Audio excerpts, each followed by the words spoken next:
ચૈતર વસાવાને કોર્ટ દ્વારા 7 વર્ષની સજા ફટકારવામાં આવી છે। અત્યારે હાલ ઘણી બધી જગ્યાએ ચૈતર વસાવાના સમર્થનમાં રેલી નીકળી રહી છે અને એક બાદ એક નેતાઓ છે એ લોકો પણ ક્યાંક ચૈતર વસાવાના સમર્થનમાં આવ્યા છે।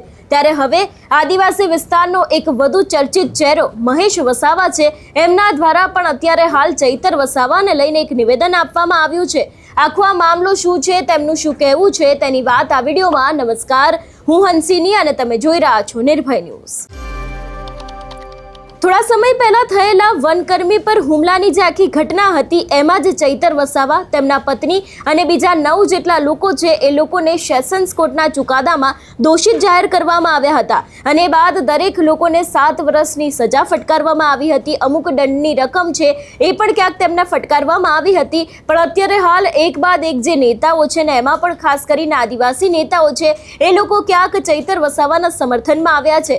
મહેશ વસાવા દ્વારા પણ આ સમગ્ર વિષયને લઈને નિવેદન આપવામાં આવ્યું છે અને કહેવામાં આવ્યું છે કે જે લોકો ક્યાંક આદિવાસી માટે લડતા હોય છે એ લોકોની સાથે ઘણી બધી વખત આવું થતું હોય છે। વધુમાં આ વિષયને લઈને મહેશ વસાવાએ શું કહ્યું તે સાંભળીએ। જો ચૈતરભાઈ બી અમારી સાથે જ હતા।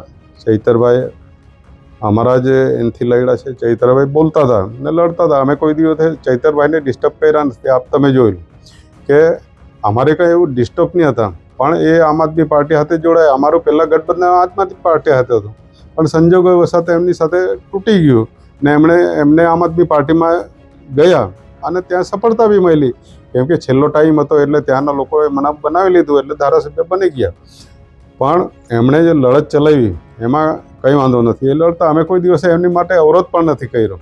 અમે એમના વિરુદ્ધમાં કોઈ દિવસે એટલા ખરાબ સ્ટેટમેન્ટ, પણ મેન કે જે સજા થઈ છે એ સજા બિલકુલ કિન્નાખોરી થઈને આ સજા કરવામાં આવી છે। કેમ કે કાલે કોઈ પણ માણસને આવી રીતે જે માણસ લડતા હોય, અમે વર્ષો સુધી જેલ ભોગવી છે। અમારી પર 35 કેસો છે, છોટુભાઈ પર 40-50 કેસો છે।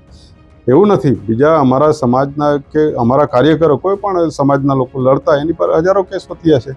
હવે આ એક સામાન્ય કેસ, હવે એની અંદર કેવી રીતે પુરાવા મળ્યા છે, શું છે, કંઈ એટલું છે નથી। ફાયરિંગો તો બધા બહુ થાય છે ને, બીજે બી ફાયરિંગો થયા છે, પણ આખી આ કડી આ લોકોની મેલી મુરાદ થઈ અને આ લડતને ડામવા માટે જે ટ્રાઇબલો માટે લડે। અમે તો હંમેશા છોટુભાઈને કે હંમેશા લોકો માટે સંઘર્ષ કોઈ બી માણસ કરતો હોય, લોકોના જો અધિકારો મળતા હોય તો કોઈ પણ માણસ લડતો હોય એને અમે સપોર્ટ કરીએ છીએ।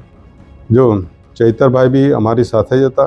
ચૈતરભાઈ અમારા જે એનથી લડ્યા છે। ચૈતરભાઈ બોલતા હતા ને લડતા હતા। અમે કોઈ દિવસ ચૈતરભાઈને ડિસ્ટર્બ કર્યા નથી। આપ તમે જોયું કે અમારે કંઈ એવું ડિસ્ટર્બ નહીં હતા, પણ એ આમ આદમી પાર્ટી સાથે જોડાય। અમારું પહેલાં ગઠબંધન આમ આદમી પાર્ટી સાથે હતું, પણ સંજોગો સાથે એમની સાથે તૂટી ગયું ને એમને આમ આદમી પાર્ટીમાં ગયા અને ત્યાં સફળતા બી મળી, કેમ કે છેલ્લો ટાઈમ હતો એટલે ત્યાંના લોકોએ મનાફ બનાવી લીધું એટલે ધારાસભ્ય બની ગયા। પણ એમણે જે લડત ચલાવી એમાં કંઈ વાંધો નથી। એ લડતા અમે કોઈ દિવસે એમની માટે અવરોધ પણ નથી કર્યો। અમે એમના વિરુદ્ધમાં કોઈ દિવસે એટલા ખરાબ સ્ટેટમેન્ટ, પણ મેન કે જે સજા થઈ છે એ સજા બિલકુલ કિન્નાખોરી થઈને આ સજા કરવામાં આવી છે। કેમ કે કાલે કોઈ પણ માણસને આવી રીતે જે માણસ લડતા હોય, અમે વર્ષો સુધી જેલ ભોગવી છે। અમારી પર 35 કેસો છે, છોટુભાઈ પર 40-50 કેસો છે। એવું નથી, બીજા અમારા સમાજના કે અમારા કાર્યકરો કોઈ પણ સમાજના લોકો લડતા એની પર હજારો કેસો થયા છે। હવે આ એક સામાન્ય કેસ, હવે એની અંદર કેવી રીતે પુરાવા મળ્યા છે, શું છે, કંઈ એટલું છે નથી। ફાયરિંગો તો બધા બહુ થાય છે ને, બીજે બી ફાયરિંગો થયા છે, પણ આખી આ કડી આ લોકોની મેલી મુરાદ થઈ અને આ લડતને ડામવા માટે જે ટ્રાઇબલો માટે લડે। અમે તો હંમેશા છોટુભાઈને કે હંમેશા લોકો માટે સંઘર્ષ કોઈ બી માણસ કરતો હોય, લોકોના જો અધિકારો મળતા હોય તો કોઈ પણ માણસ લડતો હોય એને અમે સપોર્ટ કરીએ છીએ। એટલે એક તરફ અત્યારે હાલ ક્યાંક રાજકારણમાં પણ ગરમાવો આવ્યો છે। છોટાઉદેપુર સહિત ઘણા બધા એવા વિસ્તારો છે કે જ્યાં ક્યાંક આ રેલી થઈ રહી છે। વાત કરવામાં આવે છોટાઉદેપુરના ક્વાંટની, તો ત્યાં પણ ક્યાંક ચૈતર વસાવાના સમર્થનમાં રેલી કાઢવામાં આવી હતી। ગઈકાલે જૂનાગઢમાં વિસાવદરના ધારાસભ્ય ગોપાલ ઇટાલિયાએ પણ રેલી કાઢી હતી અને અત્યારે હાલ ક્યાંક સીધા જ સવાલ છે તે સરકારની સામે પણ ઊભા કરવામાં આવી રહ્યા છે। જે રીતે અત્યારે હાલ ચૈતર વસાવાના કેસનો આખો આ વિવાદ ચાલી રહ્યો છે અને મહેશ વસાવાનું જે નિવેદન સામે આવ્યું છે એને લઈને તમારું શું માનવું છે, અમને કમેન્ટ કરીને ચોક્કસથી જણાવજો. તેની સાથે અમારી ચેનલ નિર્ભય ન્યૂઝને લાઇક, શેર અને સબસ્ક્રાઇબ કરવાનું ભૂલશો નહીં. નમસ્કાર.